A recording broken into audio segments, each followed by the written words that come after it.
Let's make sure that we're live on all the platforms that the internet has given us another day to exist.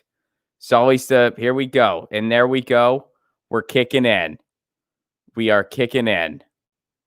Let me just make absolute sure we're up on the YouTube. You guys know I wait. Maybe I wait longer than I need to. But I always just got to make sure, just in case something weird and goofy has happened. And we are alive and we are good. And that is awesome. What's up, everybody? Good afternoon, good evening, good morrow, good day. I hope everything's amazing. I hope all your dreams have come true. Shout out to all the people who make this show possible. This is Ron Placone. You're watching Get Your News On with Ron or listening to it later. Shout out to everyone who makes this show possible. First of all, ZT.com, ZHITEA.com. Their tea kind of rules. They supply the tea to this show. I had an amazing Chinese oolong last night. You can get their tea in wholesale with the pandemic. ZT.com, ZHITEA.com. Triageoil.com. That's triageoil.com. They make CBD pain oil that you rub on your joints, and it works wonders. I use it on my neck. You guys know that. Had a bad car accident in 2013. Their pain oil has done wonders for me. Check it out on the web, triageoil.com. And shout out to everyone at Triage Oil, formerly known as Trendiest Dabbers, for the recent care package. I appreciated it very much. Thank you. And are you thinking, Ron, do you have the type of CBD that I can consume, that I actually consume? Yes, I do. RareNaturalsCBD.com. That's Rare Naturals with an S, CBD.com. They make all natural CBD oil. Goes great in a drink. The flavor is all natural. So I like to put it in my seltzer water. It's great to have after a workout to kind of just relax you. It's great to have if you're just kind of wanting to do some reading or veg out in front of the TV.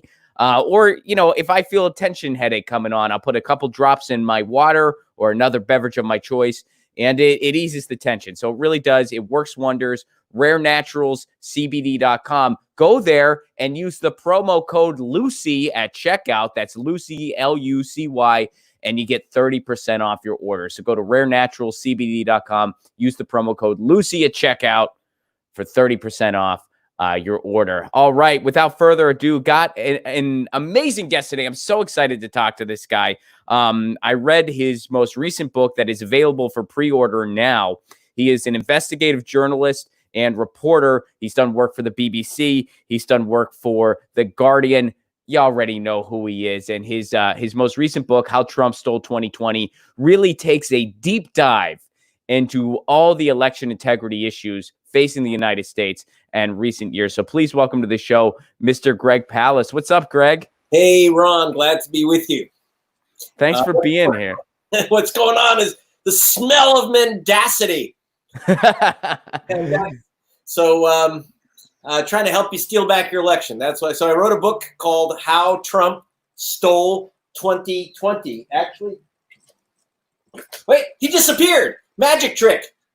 Nice. There it is. How there Trump it is. You don't have it, Ron. Ron had to read it in PDF. It's not out till next week. That is it on Tuesday, July 14th, Bastille Day. And by the way, I feel bad about one thing because I want you to pre-order it now. One, to get us on the bestseller list so they can't ignore us. And second, if you order it this week, I have I've worked out a deal with the publisher that you also, if you send me your receipt, like a screen grab or something like that, or to gregpalast.com, you get a free audiobook. That's like $30 usually. So you get the audiobook for gratis if you can pre-order this week. Okay, that's enough of the commercial. And by the way, I'm allowed to do a commercial for a simple reason. I don't make a damn dime off this book. 100% goes to my foundation, the Palast Investigative Fund. This is not for profit, nonpartisan, for good reason. Do you think anyone's going to sponsor some guy saying that Trump is stealing the election? No. No, not even Joe Biden is going to pay for that. Because that's another. Well, that's in the book too about like where's Democrats all this vote stealing? Yeah. You ask me that, But so I have a chapter called "Silence of the Democratic Lambs," but it's all about the theft of the election. But I don't want people to think how Trump stole 2020 is some type of crystal ball prediction. I don't have crystal balls, and what I have is the facts. The election's stolen. We can steal it back. We can bust the burglary, and we'll be fine. Yeah, and there are no sacred cows in your book. I mean, you go after election integrity from all, from all sides, from all, like, you look at it from all angles. And I'll tell you this, since you brought up the pre-order, I hope he doesn't check out this show or the surprise is going to be spoiled. But your book is actually my dad's Father's Day gift. Oh, so yeah. So I didn't know. You sent me the PDF. Well, no, it's already Father's Day. It's passed, so it's okay. No, it's passed. Yeah, but I went to. You forgot Father's Day? No, I didn't forget. I pre-ordered it that early. I wanted to get it for him because I read the PDF that you sent me, and I'm like, well, I'm getting this for my dad for Father's Day. He would love this book, and this is an important read. And then my wife actually told me. She goes, it's not actually out yet. Like, you got an advance thing and you can pre-order. And I was just like, well, whatever, pre-order it and he'll get it when he gets. Time's not really a thing anymore amidst the pandemic. I know. I'm like, he'll know it's on its way. Yeah. I mean, what month is it? Yeah, exactly. I just told him, I was like, happy Father's Day. There's a thing. You'll know it when you get it. When he sees that book, he'll be like, that's from my son. And he'll know what it is. So what's so giftable about the book? What'd you like? I liked the way you unpacked so many issues. And some of it was work that I was familiar with because I heard you talk about it on the Jimmy Dore show, or just kind of read like other articles you contributed to, like the magic word Democratic crossover ballot that you had to request here in California, which, for anyone not in the know, and we covered that on this show because that was important information for voters to have. I got emails from people like, hey, I wouldn't have known that, and I wouldn't have been able to vote for Bernie had I not known that because I'm a no party preference voter. Well, in fact, so there's a whole chapter. I mean, most of the book, look, Trump stole 2020. He doesn't have the brain cells for it. We're talking about the hitmen that he hires to do the dirty for him. And that, so GOP vote thieves. But unfortunately, there's a couple of Democratic vote rustlers too, especially in California, where it's a one-party state. And so I have a chapter called California Riemann about how Bernie Sanders was shafted out of 553,000 votes in this past California primary. Understand the book is really unusual. Most books are written a year in advance of publication. This went from my laptop to a week later. It was in print, and it's now being shipped. So you just saw. So it does have the California primary in there, and it does have a lot of information about the dangers of mail-in voting. And I mentioned the dangers, not so you don't go in the water because they're sharks. I'm telling you how to chase away the sharks and keep your vote because they're going to try to steal it. And that's really the whole core of the book. When I say Trump has stolen 2020, we can undo. The reason is 16.7 million people have been removed from the voter rolls. And if you're watching this, chances 1 in 12, your vote's been wiped out. If you're Black, by the way, Hispanic, Asian American, or under 25, the chance that your vote, that you've been purged from the voter rolls, is more like 1 in 6. So please don't screw up. Check your registration. I don't care if you've been at the same voting station for 50 years. And the reason I say 50 years, I was with Christine Jordan, who'd been voting at the same voting station for 50 years in Atlanta, Georgia. This is in the book. I was there at the Atlanta voting station when they took this 92-year-old woman and told her to get the hell out because there's no record of her voting. She's been voting 50 years since her cousin, Martin Luther King, was assassinated. 50 years. And they threw her off. Now, I knew that because my investigators had the list of the people that were removed by the Republican Secretary of State, who, by the way, he's purging voters. He's running the elections. He's saying these people can't vote, most of these opponents. And he's Secretary of State while he's running for governor. That was a scamp named Brian Kemp. Now, I'm making fun of his accent because he talks like this so he could fool the goobers in Georgia. Now, he doesn't actually talk like this. He actually had a New South accent, wore blue suits, red ties, and he's running for governor. And suddenly he shows himself with a shotgun and a pickup truck. And he actually says, I got me a pickup truck so I can round up illegal aliens. I Oh, just geez. I'm going to round them up myself. That was really his campaign commercial. He's running Wow. Stacey Abrams, the first black woman to ever run for governor of any state in America. And so he's suddenly doing this redneck thing completely, it's a con. But in the meantime, he can't win. There's not enough white guys for Kemp to win in Georgia, and for for Agent Orange to be reelected in 2020. So what you have to do is get rid of the non-white, non-guys, and that will get you elected. And that's what Kemp did. And then they took that program national. Ohio, Michigan, Wisconsin, North Carolina, Florida, Arizona, purging the voter rolls, removing voters. And then there's, that's just the beginning of the gimmicks in there. Well, you brought up a particular thing, and there were a lot of things going on in that book, but one of the things that really stuck out to me is you brought up in Wisconsin, I believe it was Wisconsin, where they really were able to target a lot of young people, like students and stuff like that, because they just have that assumption where they're just like, oh, you didn't show up last year or whatever, you must have moved, you're out. Yes. So one of the big tricks that they're using now is if you're in what they call an inactive voter. Now, an inactive voter isn't someone who, bought a gym membership but just sits on the couch. An inactive voter is someone who missed a federal election, like you missed a presidential, you skipped it, or you skipped a midterm. And they say, well, that's evidence, believe it or not, that you moved. There's a lot of reasons why people don't vote for some reason. It doesn't mean you've moved. They send you a postcard, which looks like junk mail, you miss it. And the result of this gimmick of saying you didn't vote and that means you've moved. Because if you moved, obviously, for example, I looked at the Wisconsin purge list. They said, They said that Saquana Taylor had moved from Milwaukee. It's an African-American woman, so we're not surprised that she was on the purge list. And they said that she'd moved out of Milwaukee. And so I talked to her. I said, did you move out of Milwaukee? She says, no, I didn't move out of Milwaukee. I'm the Milwaukee County supervisor. So do you think she moved out of Milwaukee, the supervisor? She's also on the school board, but hey. So this is the trickery. So how do they know that she's a black woman?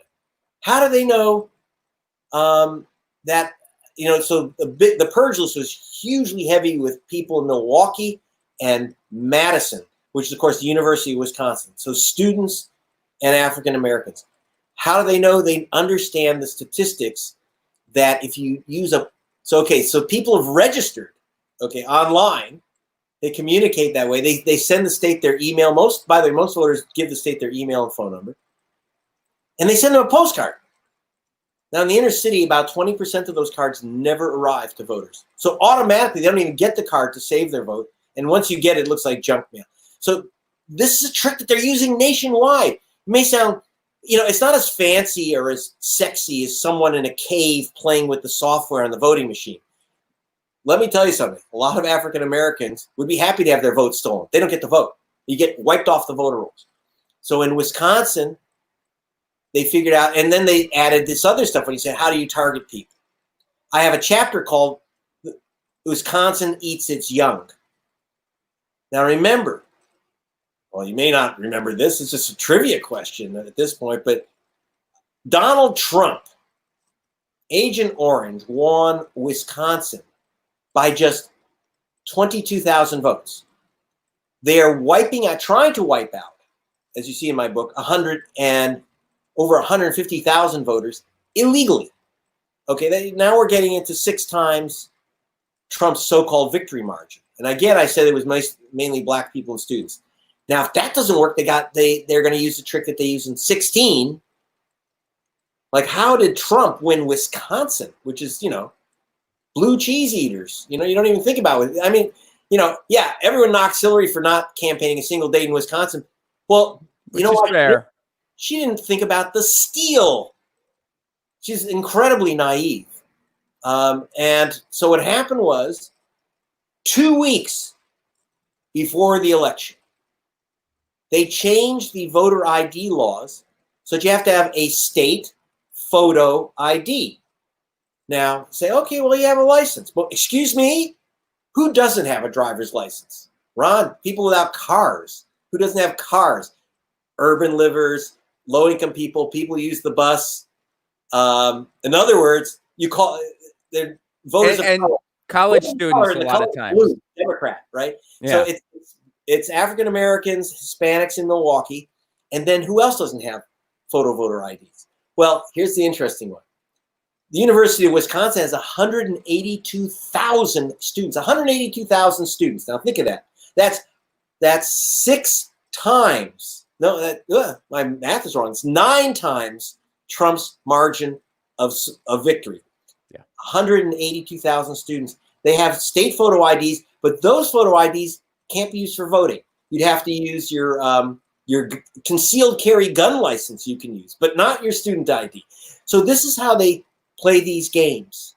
And this is how they are stealing. They stole Wisconsin. They'll try it again this time because they still have those same horrible laws. They're trying to purge these voters. But I have to say, here's a big difference. For all the trickery, Ron, for all the trickery, Scott Walker, who was the Republican governor, a vicious, vicious vote suppressor, nasty, and the effects are racial, horrible. Despite all his nasty little vote thieving tricks, he was thrown out of office in 2018. He was? Yep. And replaced by Tony Evers and a young African-American lieutenant governor who then brought me in and said, Greg, please help out. Greg Palast, please help out with the voter rolls here. So they actually reached out to you directly? Yep. Was that in the book? I don't recall that part. But in the book. Okay. You know what? I'm going to have to test you, Ron. You said you read the book. I did read the book. I mean, I read it when you first sent it to me. I don't know if... Uh-oh. You're going to have to do the... You're going to have the class review your entire book review now. I guess so. But yes, if you look in the book, Mandela Bar. So this, believe it or not, this is like insane. The state of Wisconsin actually reached out to me and said, "Can you go through this purge list?" The Republicans left us this list, and they're trying to make us purge the voter rolls. And we think that this list is phony. That included Saquana Taylor, the black woman, the black supervisor of Milwaukee County, who they want to remove, and so. And so we went through the list and with experts, and yeah, it's phony. These people haven't moved anywhere.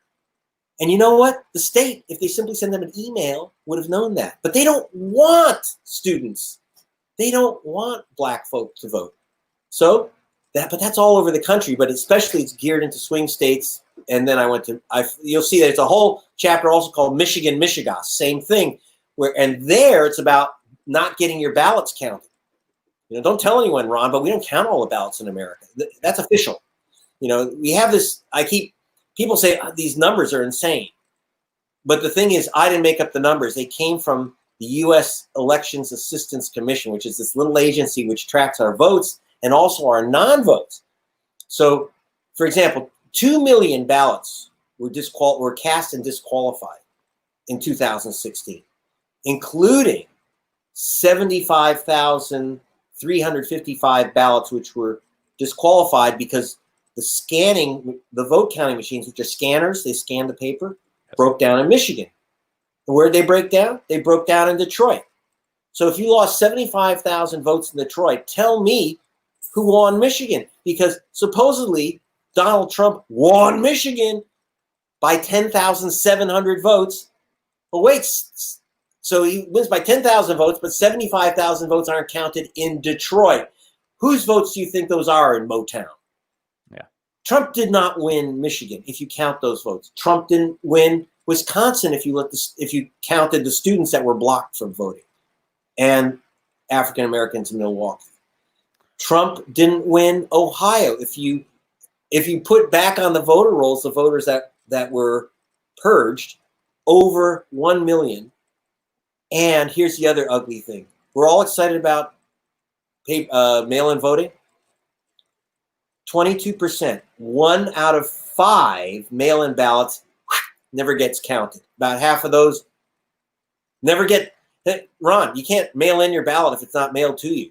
So if you've been purged or you're on some list that they don't like, the inactive voter list or some other BS, they won't send you that mail-in ballot.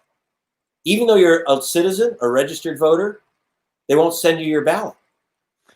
Now, you went into some solutions, particularly for mail-in ballots in the book. Can you kind of summarize that? Because I think with the pandemic amidst us, that's very important information. Yeah. How to save your vote. By the way, at the back of the book, to save your vote, mail in, showing up, whatever, I have something called Greg and Ted's new improved ballot condom for safe voting. It's 7 things. So you don't, it's not actually something you wrap around the ballot. Not yet. Blow it up. But you do memorize the 7 steps, including how to take care of your mail-in vote. Because mail-in voting, like I say, in America is hell. 1 in 5 votes aren't counted. So, whoa. As MIT did that study, and they said, you know, if they didn't count 1 in 5 ballots when people walk into the precinct, there'd be riots. But how come we don't care about the lost mail-in ballots? And this is going to be the key to the election. And by the way, Ron, it's not anyone's ballot that gets thrown in the dumpster. In Florida, for example, the U.S. Civil Rights Commission did a study. They said votes that are disqualified, they call it spoiled in the biz, overvoted, undervoted, spoiled. They have all these BS terms. The truth is that if you are black, the chance your ballot will be thrown in the dumpster for some technical reason is 900% higher than if you're white. Got that? So when we throw out 2 million in-precinct ballots, we throw out 1 million mail-in ballots, it's overwhelmingly ballots lost from voters of color and young people. That's the dead cold statistics, and we got to reverse it. So there's a lot of things you can do. 1, apply for your mail-in ballot really early. 2, you're not going to get your ballot if you're not registered. So right now, in the corner of your screen, while you're listening to Greg Palast blather on about how Trump stole 2020, steal it back by checking your registration. Every single state, well, except for South Dakota, because South Dakota doesn't have registration. But 49 states allow you to look at your registration online, go to your Secretary of State's office or vote.org, and re-register if they got it wrong or you're missing. And by the way, I walked the walk. I looked up Greg Palast, and it said no such voter in California. So I re-registered online, and I saved my vote. So getting like kind of more, like even more recent, has there been anything in particular that stuck out to you as far as election integrity is concerned, like so far in 2020? I mean, I know you talk about the primary some, but even more recent than that, has there been anything that's like stuck out to you, like the recent happenings in Kentucky or anything like that? Oh yeah. In fact, like I say, the book is so recent. We got a big hunk of the primary season and the shenanigans. But to follow up, for example, I just spoke to Andrea Young. She's the executive director of the ACLU of Georgia. And she had a voter who applied for their mail-in ballot 45 days ahead of the election, got it on June 10th. The election was June 9th. That was her husband. So when your wife is the head of the ACLU and you don't get your ballot, you know who else didn't get her ballot? Wow. Got almost lost her vote? Stacey Abrams. Okay. Stacey Abrams is a Yale Law School graduate, top voting rights advocate, and of course someone I know well.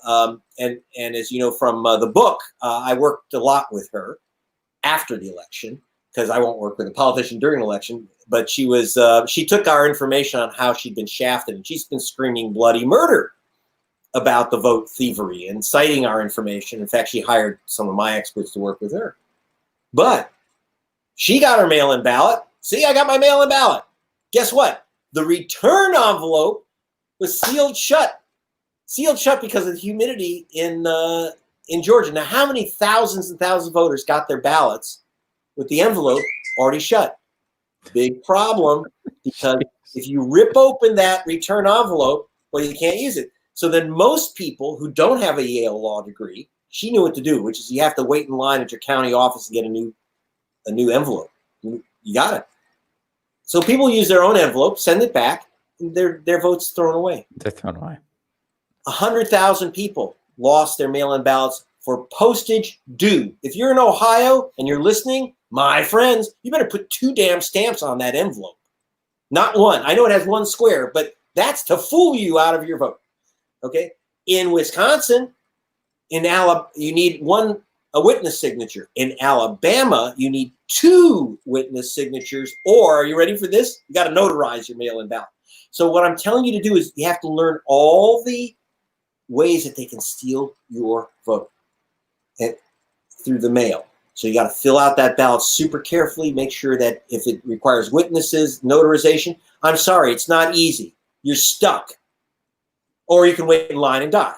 Okay? I mean, that's the other option. And that's why you saw all those lines in Georgia, by the way, Ron, and saw all those lines in Kentucky and Wisconsin. It's not because people, and it's, you notice it was mostly African Americans in those long lines.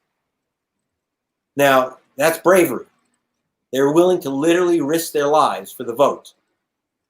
And yeah, that's an important thing. People are really willing to risk their lives right now because they think voting is so important. But I tell you not. And so what's happened is the reason why those people were in line, not because African Americans like to stand in humid rain in Georgia and get a virus. It's because they were not sent their ballots. You talk to half those people in line. Our teams went out there. We have the video. My ballot didn't arrive. My ballot didn't arrive. It arrived with the wrong information on it, etc. And so that's why people are in line, because they never got their mail-in ballots. And then they get, by the way, then, Ron, they get to the front of the line, and they said, well, we sent you a ballot. So I never got it. Sorry, you can't vote. You got to bring in that ballot. I don't have it. Well, then vote on this wonderful provisional ballot. Oh, yeah. Let's go there. Let's go there. Yeah, because this is in the book a lot. Why are provisional ballots a cause for alarm, Greg? Well, if you want your vote counted, don't make it provisional. The reason it's called provisional is that they don't really mean it. It's kind of placebo is what they should call it. It makes you think you voted, your name, they think you voted, but you haven't. That's the big problem. Mm. So how many provisional ballots were not counted in California, like an estimate? We don't have an estimate. We have an exact number. Uh-huh. What do you mean, estimate? You don't know Greg Palast. I hunted down the Secretary of State of California to get a little information out of it. In fact, I'll go to court as I want a federal case against Brian Kemp in Georgia to open their file. So I don't estimate. I can tell you, well, I won't give you the exact number. You have to buy the book if you want down to the digit, but it's in California, 1 million provisional ballots were cast, 1 million, and 400,000 were thrown out. Now, were there 400,000 illegal voters in California? No, because they didn't arrest one. It's a federal crime to steal someone's ballot or impersonate them or go in and vote for someone. That's a 5-year sentence. Not one person was charged. Not one person was even accused, and yet they threw 400,000 ballots into the garbage. Whose ballots? Well, in the primary, Bernie Sanders, but that was 2016. Now, nationwide, you have 2.5 million provisional ballots were handed out, and a million, actually 935,000 and change, were thrown out. Almost 1 million ballots. Trump won by 70,000 votes. 1 million ballots were thrown out, provisional ballots, overwhelmingly ballots of voters of color. In that provisional pile is Hillary Clinton's presidency. And it's not that I was for or against Hillary Clinton. That has nothing to do with it. It's not whether I'm, even the book, How Trump Stole 2020, where did I put it? Right? I'm advertising my book again. But it's important because 2020 has been stolen, but we can steal it back. So all the tricks that they pulled in 2016, which I describe in the book, how Trump actually lost that race, that race was fixed too. You can't understand 2020 race without understanding what happened in 16. So that's the core of the story. I'm going to have to jet in a minute, but so what other quiz questions do we have? All right, so last question then, and you can kind of give a summary because you go in this in detail in the book. But what are some kind of what are some kind of long-term solutions to this issue? Policy solutions. Number one, cut this provisional ballot crap. I mean, I hate to say it, I was one of the people that created the provisional ballot. Believe it or not, people will remember Greg Palast maybe back from my book, The Best Democracy Money Can Buy. I was working at BBC Television and with The Guardian. And I discovered that tens of thousands of black people were removed from the voter rolls of Florida in the Bush-Gore race because they were called felons. Not a single person, black person on that list was an ex-con who couldn't vote in Florida. But they removed them, and that's how George Bush became president. Okay, so that created so the Congressional Black Caucus then demanded something where if your name was wrongly removed from the voter rolls, you can still vote. So they won the provisional ballot. George Bush was president, the Help America Vote Act. Unfortunately, when the Bushes tell you they're going to help you vote, look out. So the Black Caucus, shocking. They won the provisional ballot, but they didn't win the right to get it counted. So what we need to do, the number one policy thing there, eliminate the provisional ballot. Go back to something that states like New York had, which we called an affidavit ballot. And that ballot, unlike the provisional, is counted unless someone walks in and says that vote is fraudulent. Then you go and arrest the fraudster. But unless you know that a vote is fraudulent, you should never toss out someone's ballot. Never. And that's, if you're an American citizen, you have the right. Voting is a fundamental right according to the National Voter Registration Act. It's not in the Constitution. You don't have a right to vote in the Constitution. You do have a right to vote, though, under federal law. And so I'll leave it at that. Get the book, get the ballot condom. And there's before we went on air, you said that there was reminded me that there is where is it? In the middle of the book. Where is it? In the middle of the book, somewhere. Not exactly middle.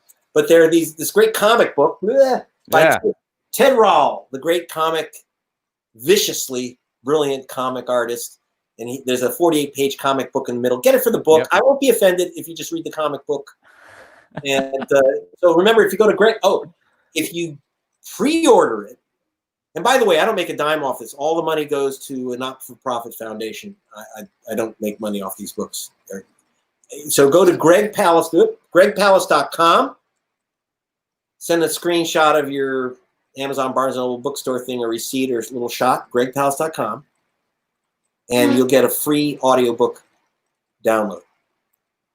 All right. Well, Greg, thank you so much for doing the show today. Thank you for being so generous with your time. And I read the book. I loved it. I ordered one for my dad, so he's got a pre-order coming his way. And I'll let him know. Everyone go to Greg Palast. Happy Father's Day. Okay. Thank you very much, Greg. Great work. Love the show. Really do. Bye. Thank you very much, man. Cheers, buddy. Bye. Peace. All right. That was Greg Palast. Man. Yeah. And read the book. It's a phenomenal book, and it is just a rapid fire of important information when it comes to election integrity. And by important, I mean the most important. And it's amazing. It doesn't even we don't even have to go into things like gerrymandering in the Electoral College yet, and all that other stuff. It's amazing. It is absolutely amazing.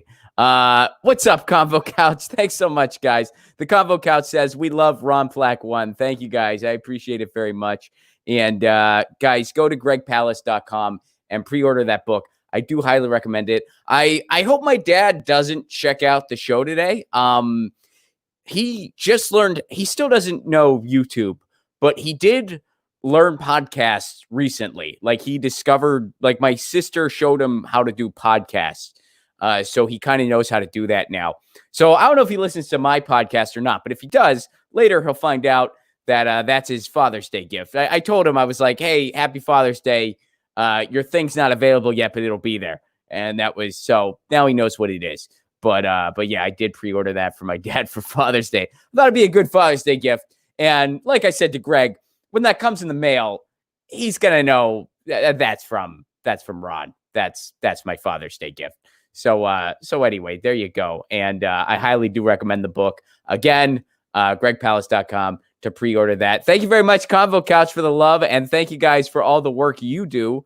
I've been citing y'all a lot, and I'm sure we'll be collaborating again soon. Everybody, we'll be back tomorrow. And on the show tomorrow, Amanda Sibby is coming on the show. You may remember her. She ran for Congress in the Portland area, in, I believe it was District, was it 1 or 3? But it was one of the districts, but we had her on during her campaign, and she has a new story that she's been doing a lot of activism work on concerning disability rights. So we're going to have her on the show to kind of unpack all of that for us. And also, we're just going to be getting our news on. too. So that's going on the show tomorrow. Guys, again, gregpalast.com to pre-order How Trump Stole 2020, which is a deep dive into all election integrity issues. And it doesn't just look at it from any partisan point of view. It looks at the whole thing. So many stones, turned over there.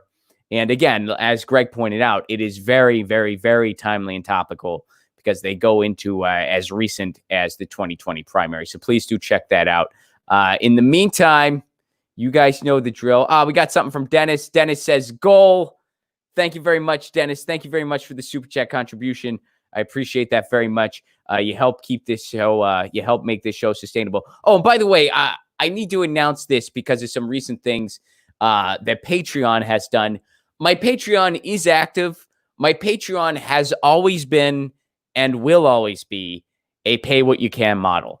That means whether you give $1 a month or more, you get all the same stuff. All of my posts are for all patrons. They changed. I used to just have like a recommended amount because like I had to do just one tier. Patreon kind of changed their settings. So that wasn't, people were trying to sign up at a different level and they couldn't. So I switched it. But my Patreon has always been pay what you can. It will always be pay what you can. So, just mentioning that. I know it's crazy time. So please, if you are not on stable ground, don't worry about anything. But if you are on stable ground and got an extra $1 a month, my Patreon has a bunch of exclusive content, including a stream once a week where the replay is only available for patrons and I only respond to the patrons. And I also do a Zoom show once a week for patrons. So you're guaranteed at least 2 things a week. And there's other writings, stand-up clips not available anywhere else. You get to download my album in its entirety, all kinds of fun stuff. And again, that has always been and will always be a pay what you can level. So patreon.com/Ron Placone, if that is of interest. Again, special thanks to Greg Palast for being the guest today. Man, that was like that was like a protein shake of information. And guys, that's what the books likes too. It's like a protein shake of information. So please do check that out, gregpalast.com. We will be back tomorrow, same time, same channel. Special shout out to Convo Couch for the love and Dennis for the super chat as well. Thank you guys so much. And in the meantime, you guys know the drill. Lucy says meow. She's over there running around somewhere. But Lucy says meow. I say peace. Peace.